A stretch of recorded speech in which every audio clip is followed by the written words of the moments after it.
Waan madaamiin shakaalaa isheetiin jettu maaloo dhaggeeffadhaame dhugaa waaqayyoo baay'ee tokko garaa nama nyaata jechuudha.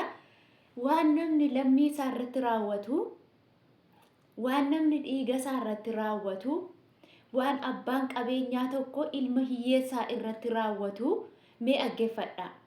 Shakaalaan tokko gaafa akkas jettu madaamiin gaafa akkas jettee si arrabsitu saba fuulduratti mana murtiitti mee maaltu sitti dhagahama? Dhugaa waaqayyo saba taa'aa jiru keessatti saba amma kana keessatti kubur abbaa murtii jetteetti himatti jechuudha. Qoonqoon ishii addunyaa kanarra hin jiru. Waan isheen nyaattu midhaan mana maxat gootee fixxee qodaa mana keessaa kaakkaatee caccabsitee fixxee waan isheen jettu jechuudha surur nama jedha jechuudha. Shakaala himatti mana murtiitti wal himatu bara miindaa ishee owwattee shaanxaa ishee fuutee gad darbattee barrii ishee irraa gad darbattee waan addaati dhugaa rabbii. Kiristoos viidiyoo kana dirqama irraa jedhee dhufe nagaa waaqayyo isiniif haa ta'u. Hordoftootaa fi jaallatamtoota kabajamtoota maamiloota kiyya ani nagaa gooti nagaa guutuu nagaa irraa afaan qaba. Namni mana kooftaatan laayik godhaa sheer sabiskiraayib godhaa isiniin jedha. Har'a waan addaa qabadhee dhufe asumaan immoo abee maal addaa tanaan hin je'iina girri isaa filtarii bitadheen jedhaan amma kana booda filtarii bitadheela shaashan baay'ee shaashii fakkaachuun qaba dhugaa hamma yoomiittani shakaalaa ta'ee ta'a yoo uffata qayyarachuu baadhe fuula kootti qayyaradhu mindinna ushigir innaa maaltu ta'e yoo jettan jechuudha barumsa guddaa irraa argattu je'ee yaada. Suuraa madaamii kanaa fi suuraa shakaalaa kanaa ilaalaa. Niitiin furdoon sun madaamiidha. Mucaa qalloon sun immoo shakaalaadha. Maaltu ta'e yoo jettanii akkuma nama tokkootti sarraatanyaa fidattee madaamiin kun madaamii Itoophiyaati. Shakaalaan kun shakaalaa Itoophiyaati. Nama saba tokkooti nama afaan walii beeku nama afaan walii dubbatudha jechuudha. Ijoollee qabdi madaamiin kuni. Ijoollee isheef jecha ofii ishee hojjettu mootummaati. Ijoollee isheef jetteeti immoo sarraatanyaa kana fidattee jechuudha. Sarraatanyaa kana fidattee maal gooti yoo jettanii mana keessatti qulfii barrii qollofti jechuudha.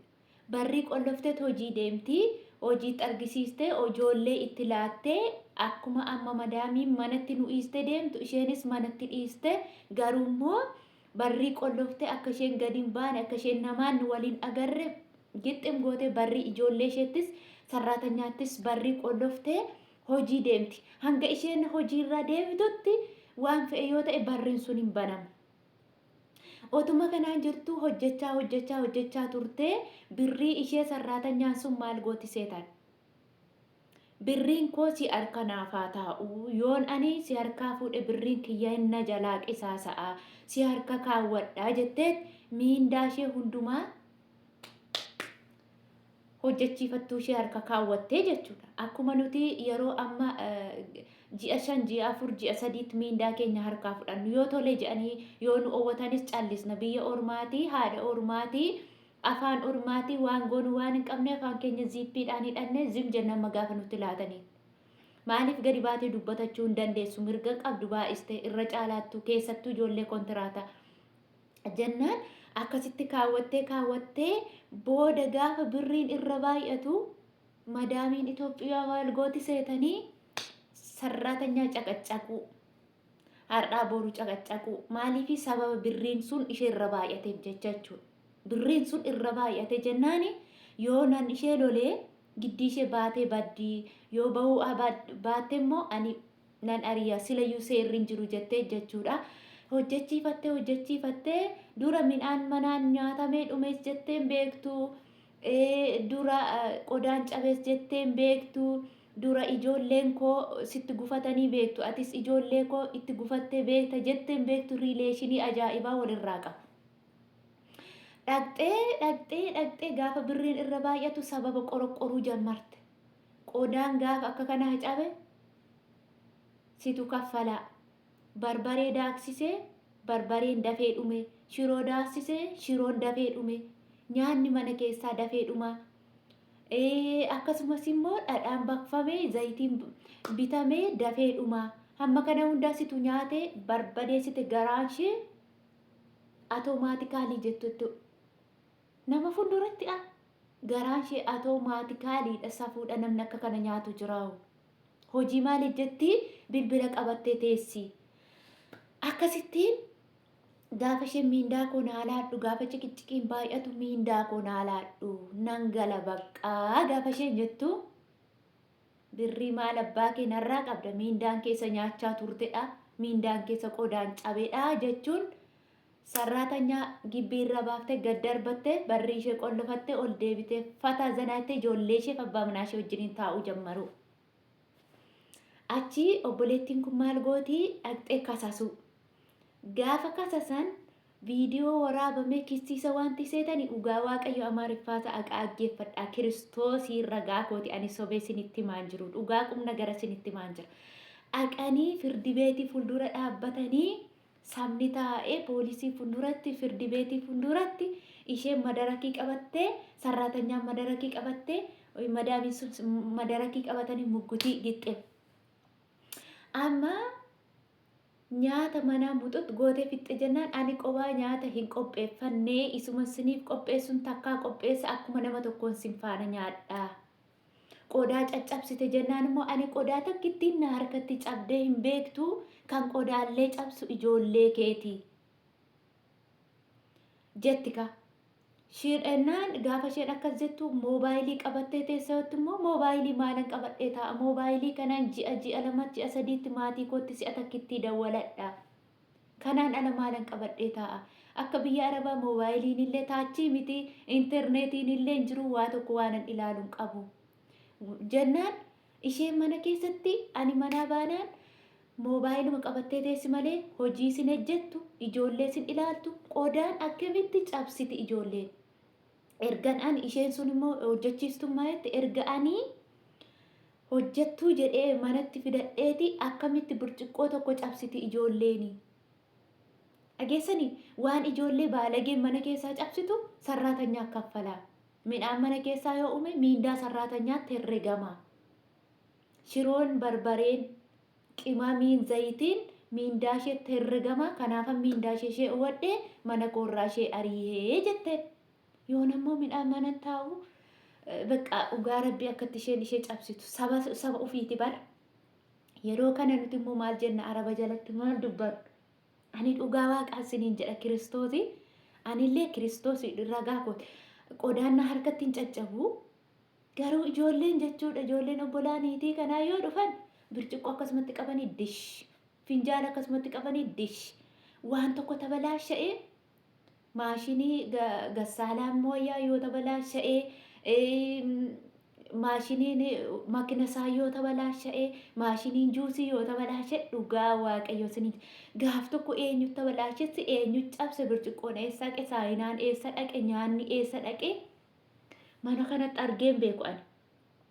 Garuu of ilaalee baga waaqni jechuudha.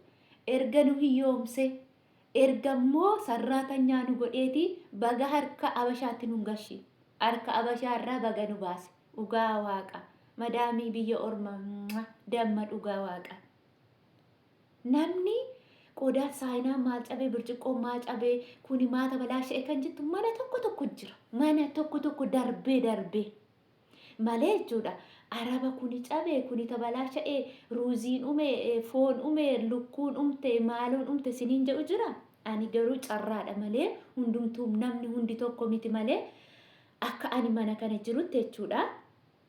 Dhugaa dubbachuuf foon firiijii keessa baasee toon gatee lukkuu firiijii keessa baasee toon gatee ruuzii har'a kuntaalli dhufee harboru dhumee kuni dhumee otooni jedhee maaf umee kan jedhu jiru otoo garaan kiyya hanga ukkotee ta'e hanga roottoo ta'ee itti nyaa'ee hanga yuunifoormiin kun bal'atu yuunifoormii kana dhugaa beekaniima bal'isanii nuu bitaniiru dhugaan siniin jira tatarsaatee umte isheenuu laalaa dhugaa waaqa lama naan bultu tarsaatu uffadheen deema lakkuna hamma kana bal'atu kanatti otoo naa nyaatamee gaditti naqee eenyu nyaatee eenyu dhugee eessa dhaqee hin jiru. Garuu jechuudha saba keenya laala waan isaan godhan dhugaa waaqayyo baay'ee tokko na gaddisiiste mucittiin sun jechuudha. Innaa dhumarratti abbaan murtii maal jedharee birrii kuma murtii umaarratti murtoon hojjettu sanaaf murtaa'e. Birrii 32 tokko lama jettee ni kaffaltaa dheetti xaq irratti godhe. Ishi garuu nan kaffalaa jetteen ishi garuu nan kaffalaa garuu namni akka kana nyaatu nama balleessa namni akka kana namni irraa baratu namni sarraatanyaa galchatu sarraatanyaan sunis taraa ishee dhufte. Galatoomaa abbaa murtii isin galatoomaa haqa koo dafqa koo irraa naafuutan galatoomaa. Asumaan immoo namoota akka koo miskiina ta'an namoota akka koo hiyyoomanii mana namaatti galaniif barumsa haa ta'u. Miindaa keessan ji'a yoo sinii laachuudha baatan hojii masana yuun ejjetiinaan dhiisaa ba'aa narraa baradhaa jetteeni dhugaa waaqa. Innaa nutis irraa barachuu qabna. Namoonni miindaa keessan namarra baay'iftanii keewwattan ishii kanarraa baradhaa dhugaa waaqa. Gaafa miindaan sitti baay'atu lafumaa ka'anii si sababuu lafaa ka'anii si jibbuu lafaa ka'anii akkati aartu akkati dubbattu yoo ati dubbatte dubbiin sun akka amma gaashiin kunillee nama biyya abbaa isheetii afaan isheetii gadi baatee mirga dubbachuu qabdii muggutattee maallaqa ishee harkaa fu'atte. Nuti immoo maal irraa barachuu qabna? Otoo wanti kuni nutti dhufiin nama nuu muggutu iddootti muggutan waan hin qabneef lafa jala maallaqa keenya harkaa fudhachuu qabna. Ji'aan harkan kaawwatiina. Maatiin kee, obbolaan kee, firri kee haa nyaatu maallaqa kee dhugaa rabbii waaqa biratti rabbiin biratti sii fudhatama alagaa nyaachuurra jechuudha. Kanaaf akkas jetteetiin dhaamsa dhaamte jechuudha. Akkasuma immoo namoonni mana isinitti qollofan otoo manicha keessatti yeroo isheen nutti qolloftu balaa wayii nutti bu'ee jetteeni. Balaan abidda wayii nutti bu'ee balaan tokko nutti bu'ee nuti nama ijoollee ishee wajjiniin manicha keessatti dhumnudha. Ollaan nu dirmatullee hin jiru dhimmi nu argullee hin jiru jettee himatte jechuudha. Tokkoffaa dhugaa isheen argatte isa kanarratti jechuudha. Badii ati balleessiteettu badiin kun akkamittiin ilma namaatti mana qolloftee deemta. Namni waa tokko rakkachuutu jira, ambulaansii wayiitu jira, dhukkubsachuutu jira, qoricha wayii fudhachuutu jira. Akkamittiin manatti qolloftaa jedhanii isaanis gaaffii irratti iyyeessan jechuudha. Badii ishee ta'uu barraan jettee afaan ishee qabattee irraa deemte jechuudha. Kanaaf viidiyoo kana jechuudha namoonni Amaariffa dhageessanii jirtu. Namoonni Amaariffa dhageenya garuu dhugaa waaqayyo irraa barumsa sinii ta'a jechuudha. Asumaan immoo madaamii galateeffadha dhugaa rabbi. Madaamiin galataa argattu Kiristoosii. Madaamii jechuun tiraasiidha jiru. Tiraasii yeroo galgala akkanatti boraafanne irra rafnu wajjin tokkuma ishee dhugaa rabbii siniin jedha. Tokkumatu badiidha malee akkasitti irra ciisna jechuudha. Yaa rabbi ati nuuf dhiisi yaa gooftaa ko dhugaa rabbii. Inna yeroo nama biyya keenyaa ilaallee yeroo warra kana ilaallu gooftaa. Siyaa galatu gooftaa dhugaa rabbii galanni rabbii haa ga'u galanni waaqa haa ga'uun jedhanii akka yaada kootte jechuudha. Lammii ormaa wayya dhugaa ormatu irra garaa namaa laafa alagaa fira ofii jechuun lammii ofii baay'ee nama sodaachisa. Barumsa sinii ta'a. Laayik godhaa. Maanninyaa.